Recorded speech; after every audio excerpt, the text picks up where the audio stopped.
A warm welcome to our panelists.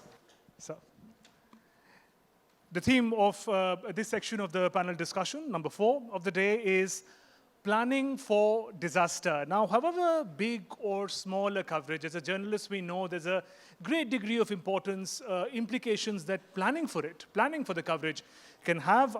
The same stands true for disasters, whether natural or man-made. And we have with us, just learned, an esteemed panel of guests from journalism, policy making, tech space, grassroots advocacy, and disaster management authorities. Let me once again welcome our guests on the dais, Mr. Kanchan Gupta, veteran journalist, senior advisor, Ministry of Information and Broadcasting, India. Mr. Masaki Kichijo, Deputy Director of Global IT Innovation, NHK, Japan.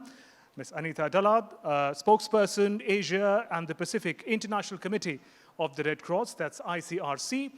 And Professor Santosh Kumar, Professor and Head, Governance and Public Policy Division, National Institute of Disaster Management. Ladies and gentlemen, let's put our hands together for our panel, and a warm welcome to each one of you once again. Just to understand the theme of planning for disaster, planning and disaster can have various interpretations. Kanchan Gupta ji, if I can come to you first, from your decades of experience in journalism and also now in policy making, help us understand better for young journalists what this theme could signify for each one of us.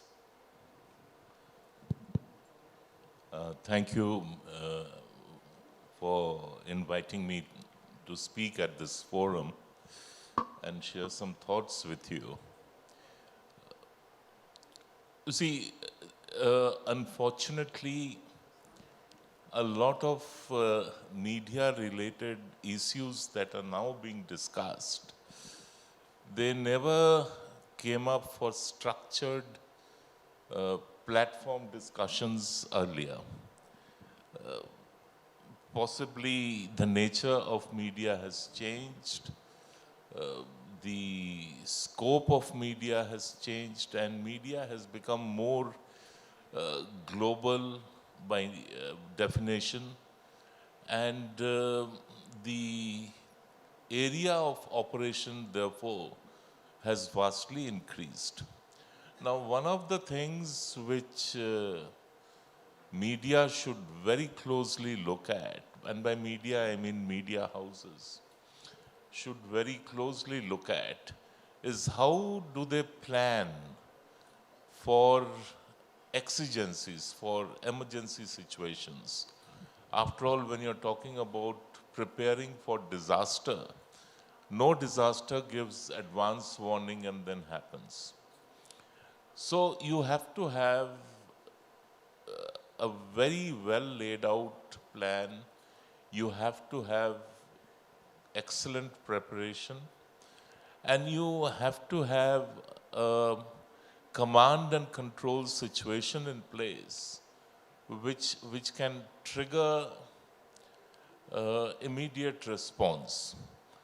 Now, if we just slide back in time, and again, this has been a global experience. When COVID-19 happened, media was caught off guard. We all were caught off guard. I mean, governments were caught off guard. Nations were caught off guard. International organizations were caught off guard. And one of the consequences of media getting caught off guard was the nature of coverage that came to the fore, leading to a glut of information, disinformation, misinformation, and we saw the resultant infodemic. Now, if we were just to take that as an example, the pandemic is hopefully behind us. But have we learned the most important lessons from it? For instance, are we now prepared? When I say we, I mean media. Are we now better prepared to deal with a similar disaster? Are we now better prepared in terms of human skill upgradation, in terms of equipment? I still remember the early days, media persons did not even have uh, uh, masks and safety gear.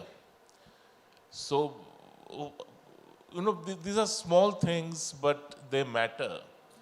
And I doubt if any media house globally has seriously reflected on the experience of the last 2 years in terms of planning ahead for the future. We just saw an excellent presentation by NHK. Now, they have that many helicopters, they have that many remote cameras. Now, every media house would not have the resources to put this kind of response system in place. Most media houses wouldn't. And many media houses, even if they had the resources, they would be reluctant to invest it in creating an infrastructure that would be largely idle till such time a disaster strikes. So you have to look at it from their perspective too. Right. That is the investment worth it? But I think a time has come when, and I think what helps a common platform like this to do is to drill in some urgency and concern into policymakers, into those who plan and formulate for media houses. And I think we have a lot to learn from each other, and we can sort of gain from that knowledge, and a lot of it doesn't have to be individually owned. I mean, some of it also can be commonly shared. Right, and I think a platform like this is a crucial one. It's an amazing example that you gave of the pandemic and its preparedness of media organization. Perhaps we also saw a great number of casualties were journalists and media persons who were covering stories out in the open. Anita, Dullard, if I can come to you. As spokesperson of International Committee of Red Cross, we know that it's an organization at the forefront of meeting challenges and in times of crisis. What advice, what insights can you share with the journalists who perhaps find themselves in similar circumstances? Well, I'd have to agree with my colleague. The preparedness is really the crux of, well, it's the crux of humanitarian assistance and doing that well, but I think really it's honestly the crux of telling stories well and supporting communities both with the information that they might need quickly and accurately. You know, we talk about information being aid in the humanitarian sector. You've probably heard that before, and it's true in so many circumstances. But also the preparedness, if you know you're going to be reporting on conflict or disasters, there's a wide range of information that you can already avail yourself of. And Ukraine was a really interesting example for us this year.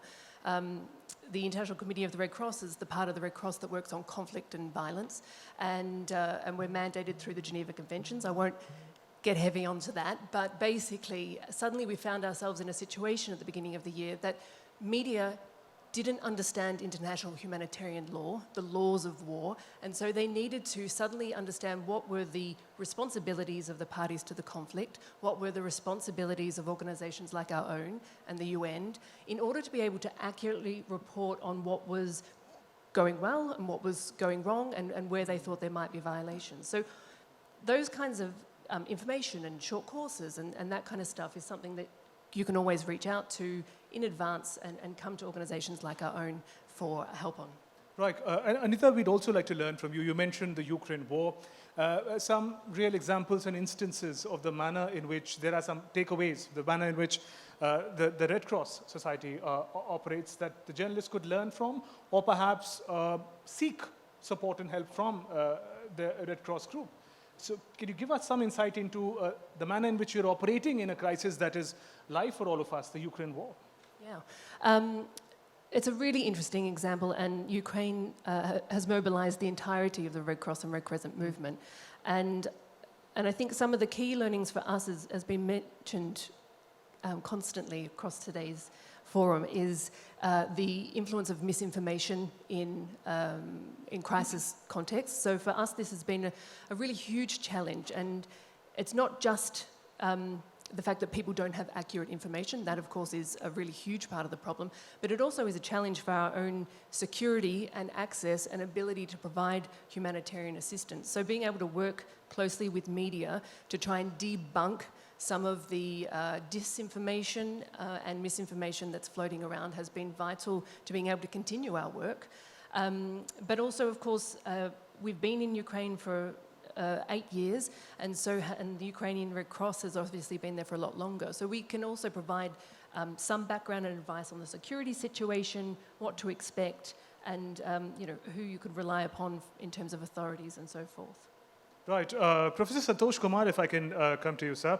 National Institute of Disaster Management, your insight into the role of media before, during, and after disaster strikes. We know that our organizations work in close coordination, but from you, we'd like to learn the significance that you see of the media in these circumstances. Yes, thank you. It's very important to understand this disaster reporting is not the only case.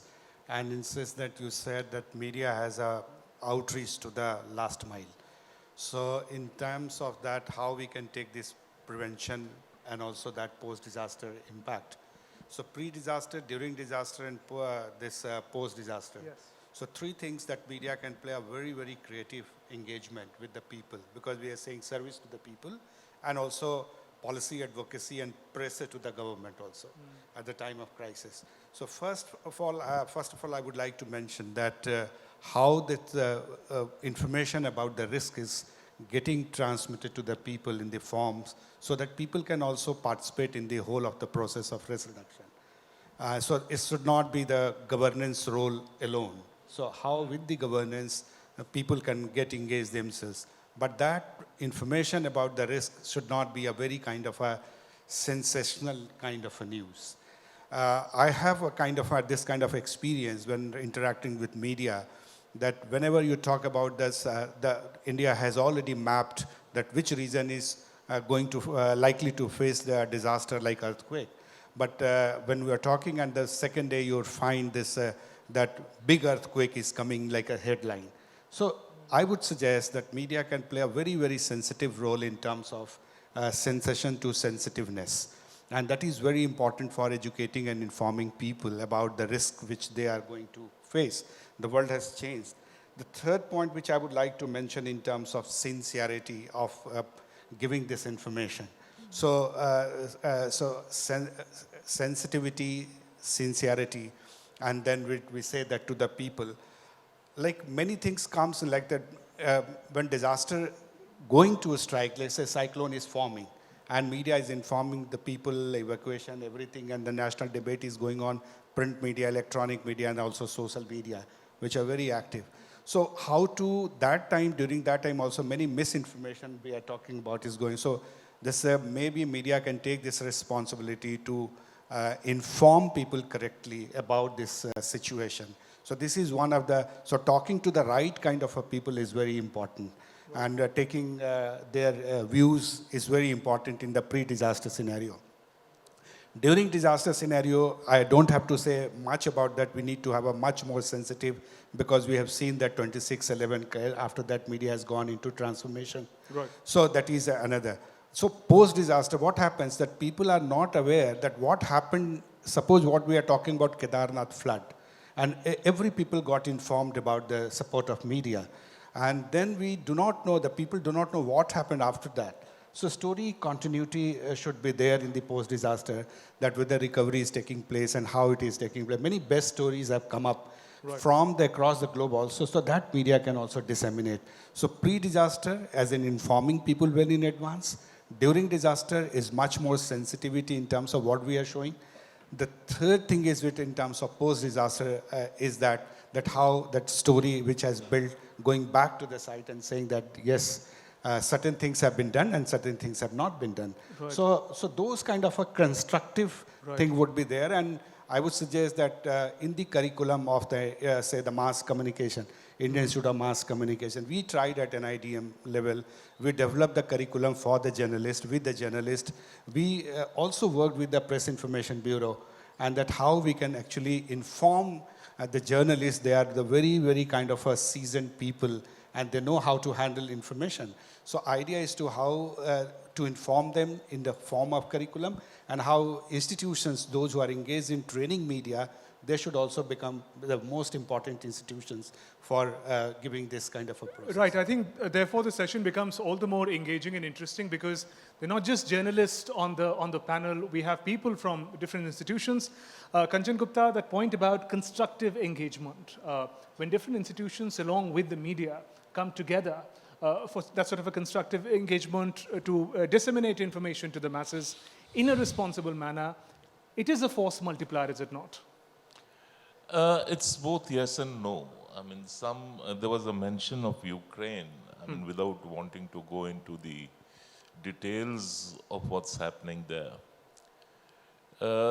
The Ukraine story is also a very fascinating story of what I would like to call good disinformation and bad disinformation. So anything that was coming out in support of Ukraine, Europe, America, we didn't know how much of it was true. I mean, the ground-based part of it. And anything which was coming out contrary to that. So we were expected to believe the first and disbelieve the latter.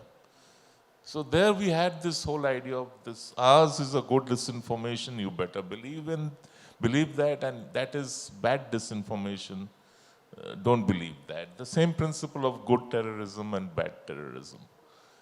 I think this collaboration with agencies is okay and useful to the point where it is only about logistical help, logistical support. I would not want to look at them for background briefings or to tell me what to report, how to report, etc. But all this apart, I would like to just quickly point out 2 points. One, media has also to inculcate a certain degree of sensitivity. Otherwise, you come across like jackals and ghouls and vultures feasting on a disaster. And we have seen that happen. In our own country, we have seen it happen with the foreign press. I don't mind mentioning it because it was very stark. We burn our dead. I mean, that's a fact of life. And the way that those visuals of the dead being burned were used to sort of create this frightening, scary picture of India during the pandemic. It's unforgettable and it's unforgivable, if I may say so. It did nothing to India's image. If you thought that you were denting India's image, and what great fun. Sorry, you did not succeed. But you stand stripped of credibility. In the previous session, they talked about credibility. The second point, and this we actually saw during the Nepal earthquake also. During the tsunami. So every time a big disaster happens, this happens. The other is about following through a tragedy. Everything has become a captive of the 24-hour news cycle. So nothing is followed through that, okay, a disaster happened, then what happened? Now, just to give you an example, the pandemic was a disaster. I mean, it was technically a national disaster. That's why the NDMA Act kicked in. The Epidemics Act had to be invoked. And there is no purpose in trying to diminish or minimize the scale of that disaster. And media had a field day just feasting on the disaster, both national and global. Tragically, nobody since then has revisited the story. For instance, to do a state by state or province by province story on have medical support systems actually improved? Have the infrastructure which was virtually created overnight at great expense, what is the state of that infrastructure? So you're talking about narrative building, so in the manner in which that becomes an end in itself by media organizations? It doesn't continue. The story has a very abrupt end. Right. Right. Masaki, we saw your fantastic presentation. We know that NHK probably has one of the best resource media organizations to sort of cover disasters. Unfortunately, Japan also, the kind of topography it has, it also experiences a number of natural disasters. Technology as an enabler, you mentioned examples of artificial intelligence, cloud. How are those technologies really making a difference in the manner in which you're covering the stories? And if I may just add to that point, the manner in which consumers of news are also looking at stories, we in many ways are done with television sets and computers. We are getting our news on social media, on mobile phones. How do you see this shift as far as technology is concerned in disaster reporting? NHK is like trying to catch up every time to the new technologies every time, and we are exploring how to utilize them to our broadcasting every time. And the thing we are doing now is using AI and helping using text to speech and speech to text and translating and all those stuff that could be helping sometime in the disaster. And we are developing those skills every time. And when the disaster happens, they're going to be limited of people. So we like AI, we have AI anchors, news anchors, reading news with AI, and that would be helping those when the disaster happens.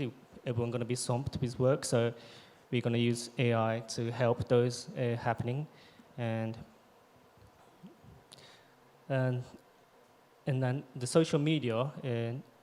NHK is putting quite big effort into social media because in Japan, young people doesn't watch TV anymore in Japan, and they just watch internet every day. So to help young people, we need them to watch NHK because if they don't watch, they can't get our stories, and we have to tell them to evacuate. But if they don't watch TV or do not watch NHK contents, they have no chance of watching and knowing about the disaster. So for us, we have to be connected with young people. So that's why we put in an effort into putting content in Instagram and Twitter, and so that they're going to be interested in NHK, and when disaster happens, they're going to trust our contents, and they're going to watch good high quality disaster coverage, so that we can help them, and they're going to be good for both of them, both of us. Yeah. Right. Anita, to understand also better the nature of work that International Committee of the Red Cross does, you gave examples of the Ukraine war and such testing time where there's perhaps a greater threat to physical safety of the journalist as well. But there's also a point that Kanchan Gupta mentioned about the conflict of narratives that goes on. So does your institution also come across such challenges? And would you like to caution young journalists, new journalists who are going into conflict zones of also watch out, not just for physical dangers, but also the dangers of pre-decided narratives at play? I think that there's always an easy trap to fall into in terms of stereotyping and kind of running really easy tropes that you see. And we have the same issue that we face in humanitarian communications and fundraising. And I think when you were mentioning earlier around visual communicating and the choices that we need to make about what kinds of images we're going to share, I certainly would echo an encouragement to really to challenge yourself to fall outside of sensationalization, to fall outside of telling easy stories around poverty and hardship, and really look at where there is also resilience and where there is also hope. But to pick up on another point that was made, I think around, there was another word used, but what struck for me was the idea of accountability and the way that we rely on media to really push forward the accountability piece when it comes to disasters and conflict. And that means really holding humanitarian responders to account to make sure that the work that said was going to be done was done, but also continuing to shine a spotlight on these emergencies. You know, disasters we've been talking about in the context of sudden onset, but actually disasters can take months and years to come on if we look at the food security crises that we see around the world at the moment. And in fact, the pandemic was not something that we didn't foresee, we just weren't prepared for it. So I think we need to have a longer term view of disaster and keep coming back so that people don't become forgotten, because that's when you lose out on resources and you lose out on the adaptation that's so critical to avoid the next disaster. Right, absolutely. And as we come towards the conclusion of this very special conversation, final thoughts really, while all these discussions and engagements benefit each one of us working in different contexts, the new generation of journalists who are coming up, young journalists who are coming up, working in difficult situations, one piece of advice that you'd like to perhaps conclude this discussion with, if I can come to you, Professor Santosh, first, and in brief, we'll take your final points. Just one thing which I would mention, that it's important for physical attributes of disaster to show that, but also to look at social and economic attributes as well, that how disaster is impacting. That story gets completed, that yes, that is there. With again, I would repeat 4S, that is that sensation to sensitiveness, sensitive to go for the sincerity, and sincerity to go to the service for the people. So that's what I would like to mention here. Thank you. That's lovely. Anita, if I can take your final comments, please. Perhaps the only thing I didn't mention was to have an awareness around the distress that you might be causing in terms of asking somebody to relive a trauma and really thinking through how to avoid that and looking after yourself as well in those traumatic environments. Right. Kanchan, Gupta, if I can have your final thoughts. I think there has to be a coordinated effort by international groups, by governments and media houses to create a certain common, some sort of a common charter, that this is the charter which will guide us during disaster, times of disaster. And that is at the professional level, what you put out as a story. And simultaneously, I think media houses also need to invest a lot more in upskilling their human resource, in infusing a lot of technology, and incidentally even sort of encouraging people involved in reporting stories to read up and understand laws. We have the NDMA head over here. And you know, it was really sad. Most people had not even read the act. And therefore they would question, why is this being done? Right. So that quality of engagement, Yes. quality of analysis Has is to be a a- valid point, and as against the quantity in the times of 24/7 news networks. That's an absolutely crucial point to make. And Masaki, any final thoughts that you'd like to share for the new crop, new generation of journalists? I think the important thing is to prepare, and for the facilities, what I have said, we have to prepare, like making the platform and that stuff, and plus that we have to like have this like skill to be prepared. Like for instance, like for NHK, we have like earthquake drills constantly, and we like simulate as if the real earthquake occurred, and we broadcast internally for about 20-30 minutes, and we do this around across Japan, Japanese NHK's viewer. And so what we need is that you have to be prepared, and you have to be skilled, and you have to be focused on those disaster coverage, that because like earthquake, you don't know when it's going to happen. So be skilled and be prepared. I think that is the most important thing. Right, and before we conclude this panel conversation, a panelist who was supposed to be in person with us but couldn't make it, but has sent across a special message, a message from Jonathan Dumont from United Nations World Food Programme. Let's listen into what he had to say. Hello, buongiorno, namaste. My name is Jonathan Dumont. I am head of emergency communications at the United Nations World Food Programme. Last week, I was in remote areas of Latin America covering the dramatic expansion of migration towards the United States. That surge now includes people from over 30 countries in the region, as well as Asia and Africa. It's driven by climate change, the continuing economic effects of COVID, high food and fuel prices from the Ukraine war, and inevitably, hunger. Up to 50 million people in 45 countries are living on the brink of famine. Without humanitarian support, they will fall over that edge. In Somalia, we are seeing an unheard of 60% acute malnutrition rates in children in camps. In Afghanistan, due to economic collapse and years of drought, almost half the population need food assistance to survive. And in Sri Lanka, millions of people are struggling to meet their food needs amid the worst economic crisis since independence in 1948. My organization, the World Food Programme, is the UN's frontline emergency relief organization. In addition to getting food to hungry people struggling with war, climate change, and poverty, we also try to help people adapt to their circumstances. This year, WFP plans to feed 153 million people. That will cost $24 billion.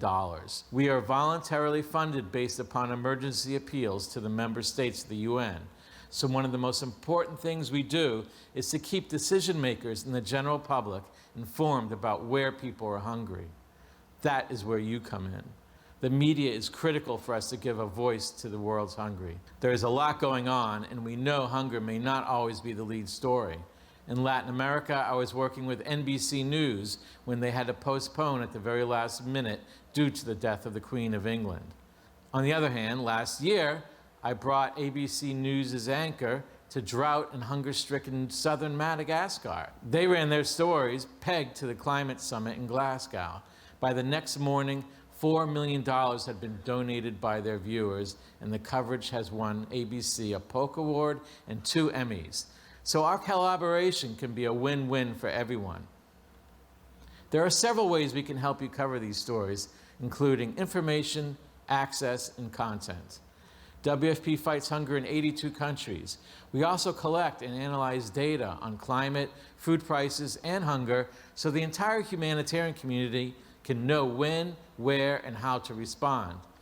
We have expert economists, nutritionists, and spokespersons who are available to explain to you what that data means. We also operate UNHAS, the UN's humanitarian airlines that gets aid workers safely to the most remote, inaccessible areas on the planet. At one point during the COVID pandemic, when supply chains were interrupted, we were running the world's largest airline.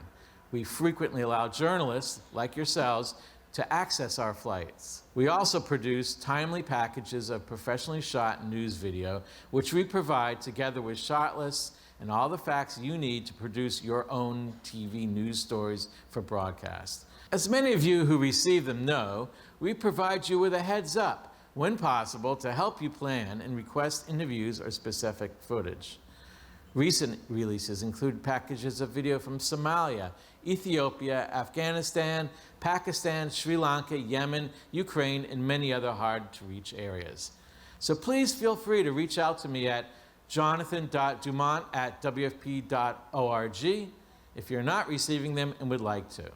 Thanks for listening. I look forward to working together with you to give a voice to those who otherwise would not be heard. Right there, a very, very important message from Jonathan Dumont representing the UN World Programme. Figures which should disturb all of us. Another example of the manner in which constructive engagement can happen between journalists and organizations such as UN World Food Programme. On that note, we come to the conclusion of this panel conversation. Let me thank Mr. Kanchan Gupta, Mr. Masaki Kichijo, Anita Dullard, Shri Krishna, Professor Santosh, for giving us those insights that you did. Thanks very much for this conversation. I think I'll return the podium back to Sakal to take the program forward. Thank you very much to all the panelists.